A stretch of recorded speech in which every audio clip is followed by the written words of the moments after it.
জ্বালানি সংকট যেন মরার ওপর খাড়ার ঘা হয়ে দাঁড়িয়েছে বলে মন্তব্য করেছেন অর্থ ও পরিকল্পনা মন্ত্রী আমির খসরু মাহমুদ চৌধুরী।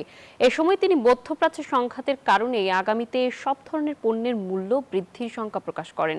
সকালে পরিকল্পনা মন্ত্রণালয়ের স্বল্পোন্নত দেশ থেকে বাংলাদেশের উত্তরণের প্রস্তুতি পর্যালোচনা নিয়ে জাতিসংঘের প্রতিনিধিদের সঙ্গে বৈঠক শেষে এসব কথা বলেন অর্থমন্ত্রী। তিনি বলেন, ম্যাক্রো অর্থনৈতিক সংকট সহ বিভিন্ন চ্যালেঞ্জ মোকাবেলায় কাজ করছে সরকার। বৈশ্বিক যুদ্ধ পরিস্থিতির কারণে বৈদেশিক তহবিলে চাপ তৈরি হচ্ছে বলেও উল্লেখ করেন তিনি।